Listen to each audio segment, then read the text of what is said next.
energy dominant. We're going to be dominant within 6 months, more than any other nation, ×2. We had this all just 3 years ago. Our raging crime statistics, if you look in Democrat-run cities, numbers the likes of which we have never seen before, the open threats by various countries of the use of nuclear weapons, something never mentioned or discussed by outside nations during the Trump administration, and which could very well lead under the Biden administration's leadership to an all-out nuclear World War III can happen. We're not very far away from it, believe it or not. An economy that has been crippled by the biggest inflation we have seen in more than 60 years, and a military that I used to defeat ISIS in 4 weeks. They said it would take 4 years. 4 weeks. To kill al-Baghdadi and Soleimani, that has now gone woke at the top levels by trying to indoctrinate everyone down to the lowest ranking patriot. But now they have really stepped up their efforts by indicting the 45th president of the United States, who received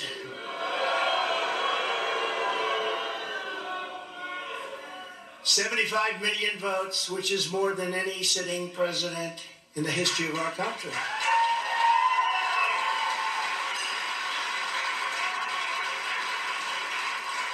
And in the wings, they've got a local racist Democrat district attorney in Atlanta who is doing everything in her power to indict me over an absolutely perfect phone call, even more perfect than the one I made with the president of Ukraine. Remember, I kept saying that's a perfect call. This one was more perfect. Nobody said, sir, you shouldn't say that. Many people on the phone were hung up in disgust because of something I inappropriately said, because nothing was said wrong. In fact, at the end of the call, we agreed to continue our conversation about election fraud, and election fraud specifically in Georgia at a later time. Many people on the phone, including lots of lawyers, nobody found anything wrong with that perfect call until a book promotion tour many months later. All of a sudden they say, you know, I remember Trump making a call. Let's look at that. This fake case was brought only to interfere with the upcoming 2024 election, and it should be dropped immediately.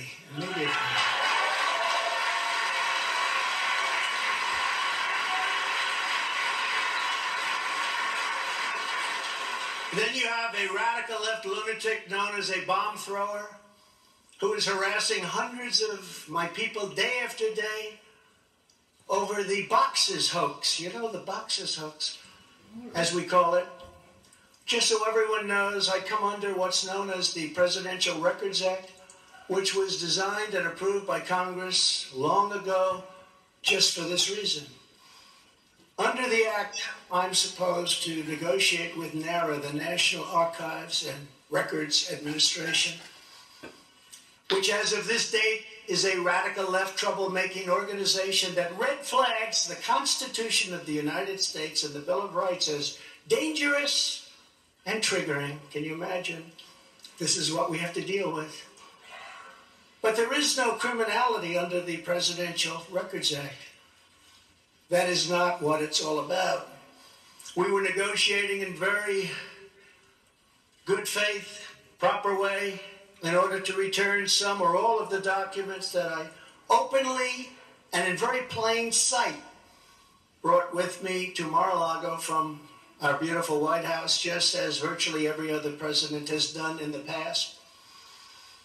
When FBI and DOJ officials with NARA were here, I told my lawyer to show them the very secure storage room in which they were locked. The FBI's sole request in writing was, could you please put another lock on the door? We immediately complied. It's a lot different than the Biden situation, isn't it?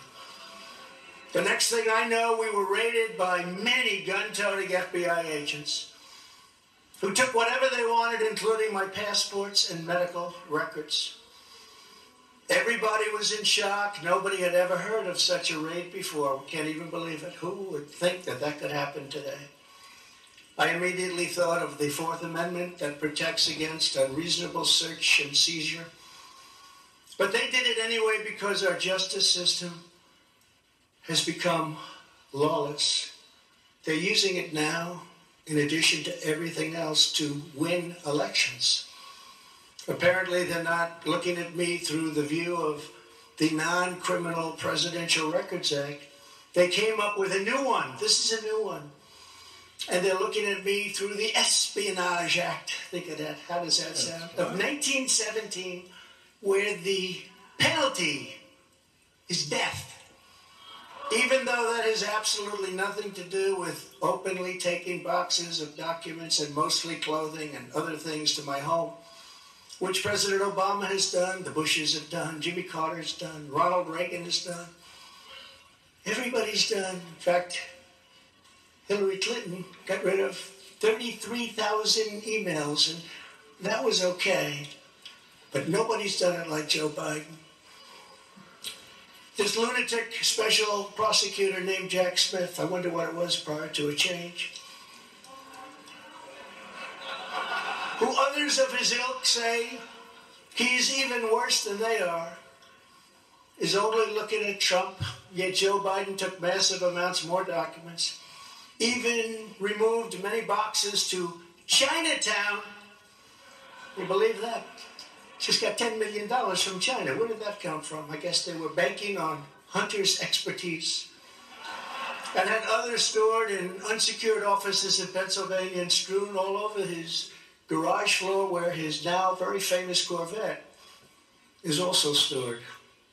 All over the floor, including classified documents. But that's okay. Perhaps most importantly, he has 1,850 boxes in Delaware, which he is refusing to give up.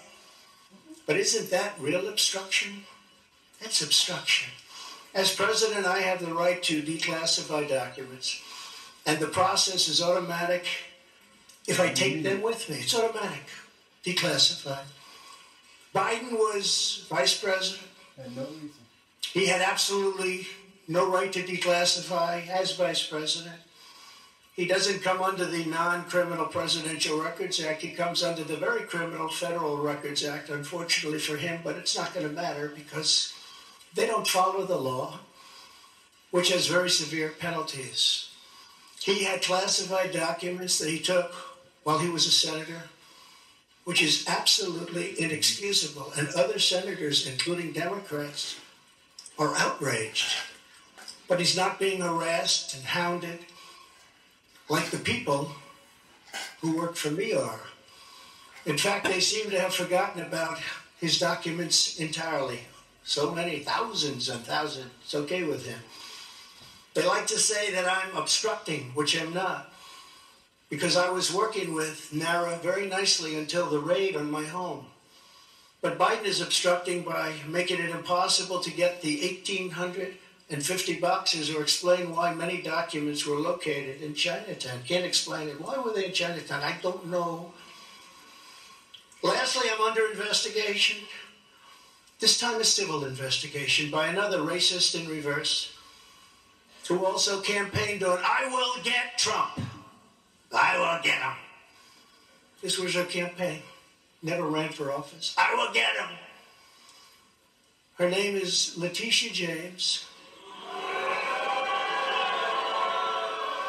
And she proclaimed while campaigning, quote, I look forward to going into the office of the Attorney General every single day, suing him, and then going home. Before she knew me. She announced, what is fueling my soul right now is Trump. And that she had her eyes on Trump Tower. Those eyes are focused on Trump Tower. Didn't know the young lady. She even assured her supporters in an election promise that we're going to definitely sue him. We're going to be a real pain in the ass. He's going to know my name personally. Yeah. And then she claimed that I was an illegitimate president. Think of that. With all With all we did, with all we did on energy, with all we did on the military, on taxes, biggest tax cuts in history, biggest regulation cuts in history, right to try, people able to get drugs now that aren't approved. Hopefully you don't have that problem. Letitia James vowed to use every area of the law to, quote, investigate President Trump and his business transactions. Those transactions are going to be investigated, she said. And that of her family and his family. Because we're going after his family, and we're going after them hard. This is all before entering office and all before knowing anything at all about me. But you're going to get me. This is why, along with unrelenting crime, so many people and companies are leaving New York. She said that I falsified my financial statements, but in fact we're proving and will prove that my financial statements were substantially more than we submitted, not less. And in all cases have a strong disclaimer clause in them which tells the institutions that may look at that if they want to, not to rely on the statement. But they've got a problem with their case because, number one, I'm very underleveraged. They can't believe it, all the stuff they read and gave, and have very little debt relative to the value of assets. And importantly, not one bank has lost even $1. She was investigating me to save banks. They're very good lawyers. But they didn't lose $1 with us during this period of time. In fact, the banks we're talking about made almost $200 million off Donald Trump, and they liked me very much. We never missed a payment, never got a default notice, had a great relationship with all of them. I don't need banks. They have a lot of cash. I built a great business with my family, built a fantastic business.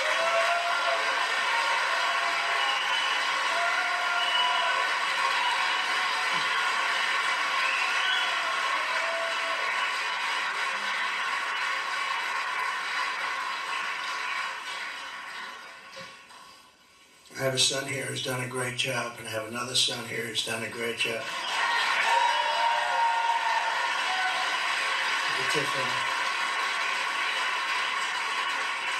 And Ivanka, and Barron will be great someday. He's tall. He's tall, and he's smart. But I have a great family, and they've done a fantastic job, and we appreciate it very much. They've gone through a lot.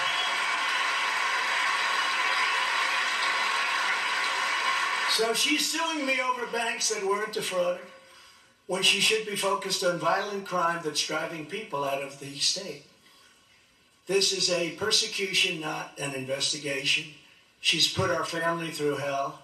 It's cost hundreds of millions of dollars to defend, but our heads are held very, very high. They want to settle the case, but I want no part of that. So here we are now. It's where we were today, in a city that was so great just 4 or 5 years ago. But now we're there, spent time there today, as you possibly read, with a local failed district attorney.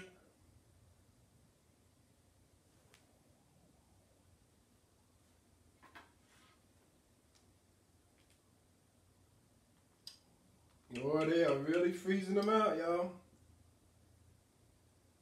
Wrote and published a book saying all sorts of privileged things and has been very strongly reprimanded. He was reprimanded so strongly.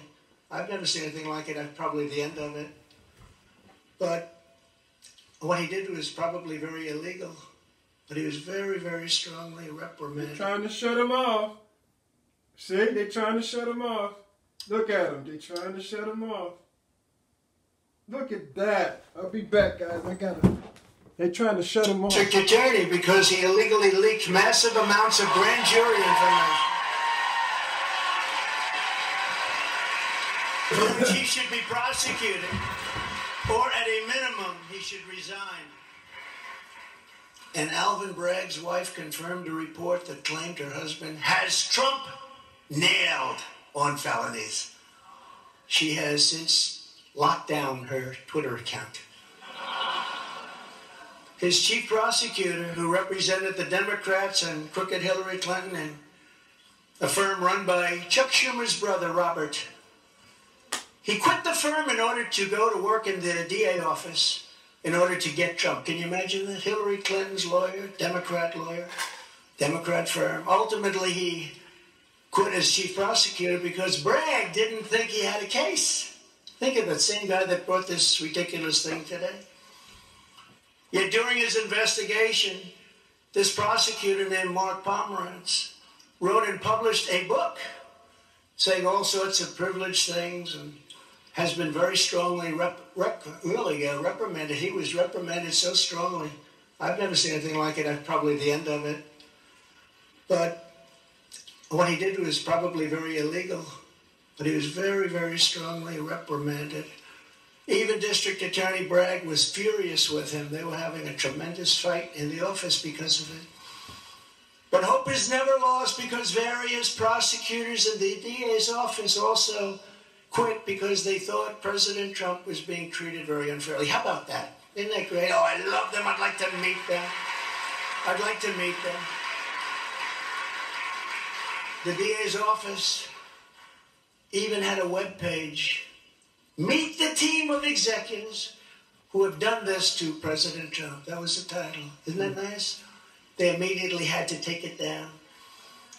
Meanwhile, overall, crime in New York was up 30% last year. Much more than that the year before, with felony assaults, robberies, and burglaries all up by massive, massive numbers. Not the same place that I know, not the same place that you know. And this is where we are right now. I have a Trump-hating judge with a Trump-hating wife and family whose daughter worked for Kamala Harris and now receives money from the Biden-Harris campaign. Not a lot of that. We recently had another trial, and the same judge told the fine man who worked for me for many, many years that if you admit your guilt, you will be in jail for 90 days.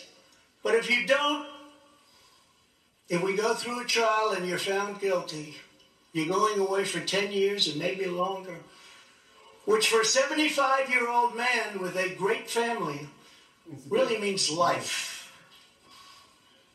What the prosecutors and judge did to that man, I will never forget, because it's right out of the old Soviet Union. That's where we are. They said, you say anything about Trump, meaning that's bad, and you won't even have to serve the 90 days. You'll walk free. And they say that to many of my employees. We have this Jack Smith lunatic threatening people every single day through his representatives. They're threatening jail terms. But talk about Trump and you'll go free. This is where we are as a nation. Who would have thought? They can't beat us at the ballot box, so they try and beat us through the law. That's the country in which we live, however, right now. The USA is a mess. Our economy is crashing. Inflation is out of control. Russia has joined with China. Can you believe that? Saudi Arabia has joined with Iran. China, Russia, Iran, and North Korea have formed together as a menacing and destructive coalition. Would have never happened if I were your president. Would never have happened. Nor would Russia attacking Ukraine have happened. All of those lives would be saved. All of those beautiful cities would be standing. Our currency is crashing and will soon no longer be the world standard, which will be our greatest defeat, frankly, in 200 years. There will be no defeat like that. That will take us away from being even a great power. If you took the 5 worst presidents in the history of the United States and added them up, they would not have done near the destruction to our country as Joe Biden and the Biden administration have done.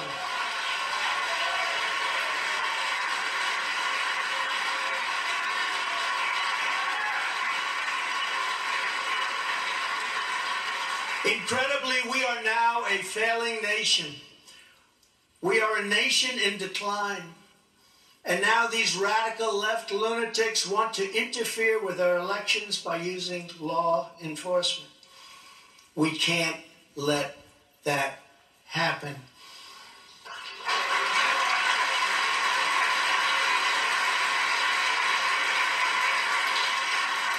With all of this being said, and with a very dark cloud over our beloved country, I have no doubt, nevertheless, that we will make America great again.